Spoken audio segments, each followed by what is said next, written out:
All right, let's take a look. We're in a defrost. Okay, our box is 40 degrees because we got no airflow. What's crazy is we have our defrost. Our defrost coils. Our defrost is defrosting. I'm gonna have to pull paperwork. I think this is the guy that has a funny TXV and it's inconsistently starving. So I'm gonna let this defrost just to clear the back, and then I'm gonna power it down, and I'm gonna bring the water hose in. We're gonna clear that, and then we're gonna fire it. Yeah, this is the one. This unit needs a TXV. This unit needs a TXV. Ugh!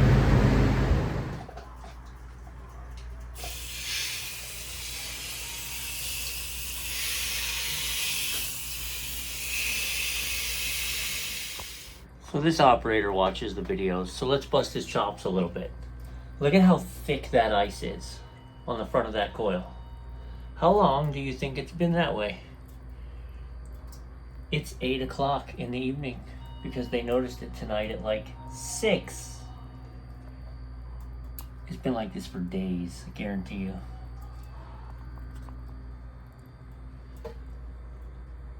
Boo.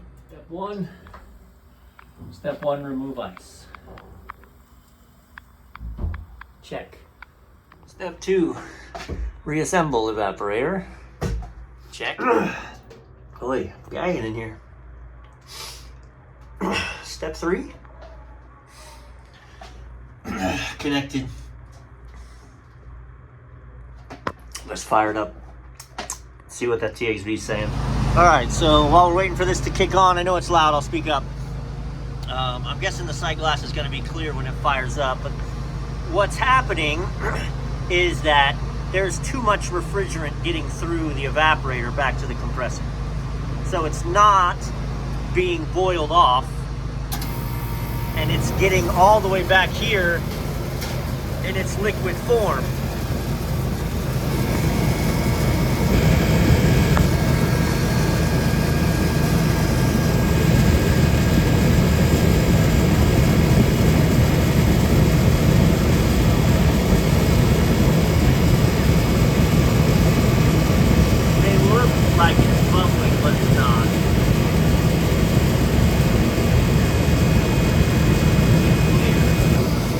Let's go check. So we can't really do anything until the box pulls down. So the box is 40 right now. So understandably we're running slightly high suction pressure. I'm not hooked up to the high side, I'm just hooked up there. And then we're bleeding out suction line temperature right after the elbow.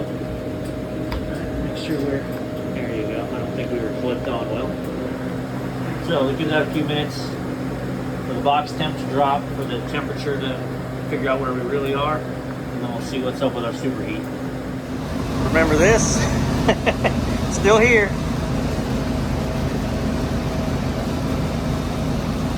Still here. Well, that was very interesting. I stuck my head back in, and the fan was off. That said 32 and the fan was off. And I sat here for a minute like, well, why isn't the fan running? Because it was running a minute ago. Ooh, looky there. Ah. Ooh. So, the fan's getting locked up. What the heck? Interesting. The fan's dying. So the fan dies, we don't move air, and the coil freezes. Oh, I think we're putting a new fan motor in. So actually, I just replaced the fan blade. What was happening, the motor was clocking out because it was hitting the body.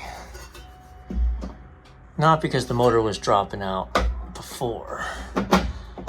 So this was dragging real bad right here. Real bad. Like it was big gap up here, no gap here. And now you can see I've got the gap here as well. These are the most standard blades for these things. So the ice from behind the fan had bent the blades every which way so that we were hitting, which you can see all the way around.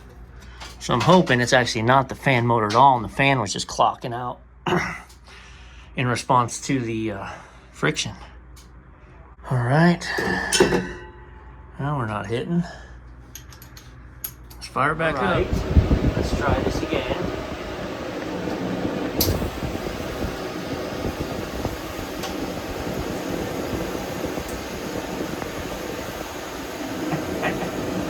All right, see what happens. I'm not gonna go far. I want to see if this fan drops out. So I just poked in on it. There she goes again. Not because we're locked up. I don't have that fan on the truck, I just looked. And I don't have the one I can put in its place because the shaft is different.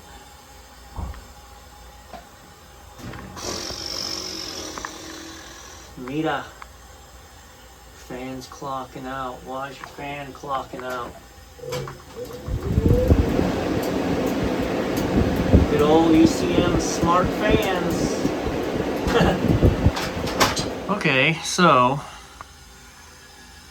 the fan's dropping out, but I don't think I'm gonna go ahead and put voltage to it and make sure. I think it's dropping out over here, but I missed a spot.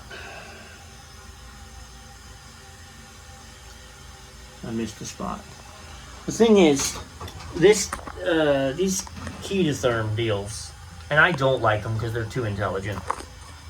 If I was on a fan delay, it would tell me I'm on a fan delay. So I don't think I'm off on a fan delay. Although I just heard it click, and then this fired up. Interesting. Frosting this, and all I'm doing is I've got everything powered down, and I'm just putting water over it. Look at that. Just got a wire hanging out. The power of ice moving wires around can do a lot of things. And we're gonna finish this and figure out where that's supposed to be. Okay, so those dangling wires were just all the wires to this fan cycle, because they don't need the fan cycle control because they're using the Ketatherm to do it. Alright, they are using that for the defrost safety. Trying to chase back, it looks like our fans are running on this relay.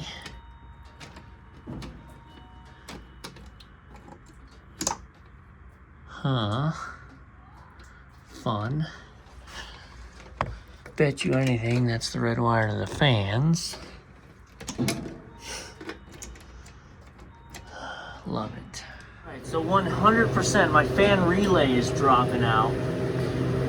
Now you can see that says fan. And right now, I'm closed and my fans are running. I got 0 across it because I'm closed. It's dropping out every now and again. And I don't know if it's dropping out because the coil, so there's a coil temperature probe and there's an air temperature probe.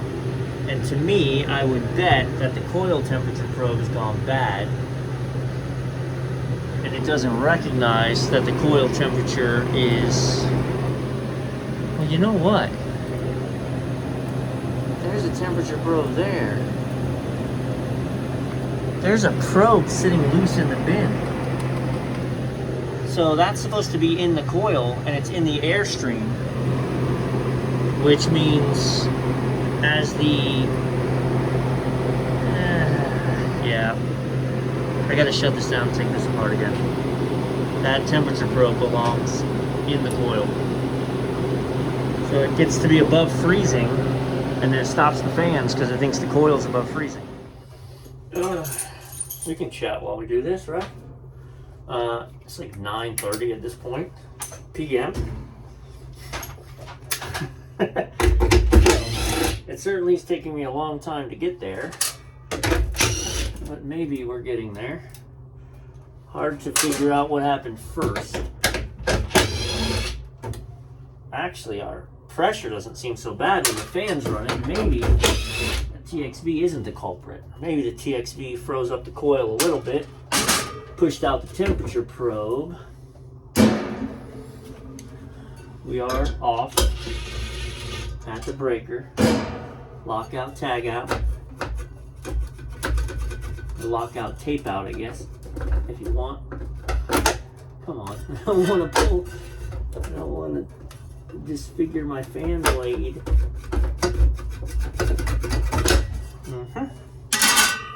And down in here, yep. Mira. It has a temperature probe here, and I'm guessing that temperature probe belongs in the coil. Where did they have it?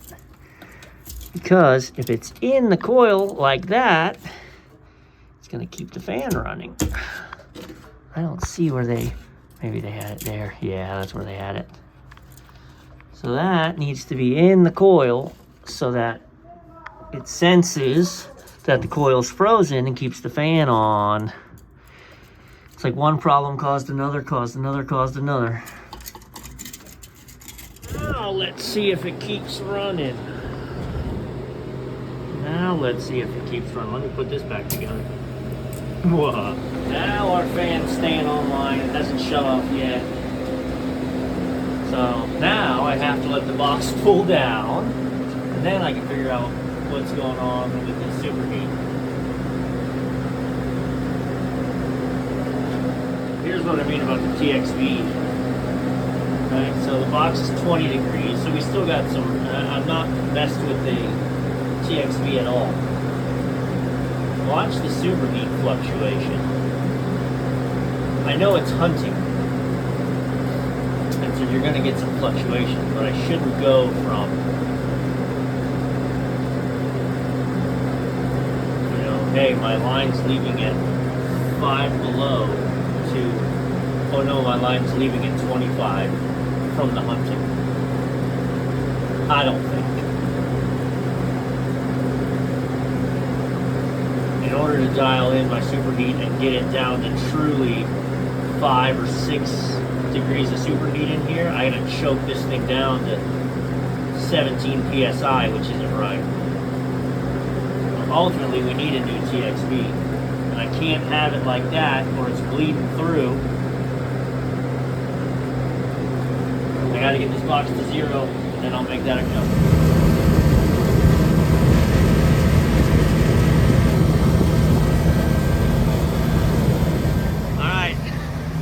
Hang on.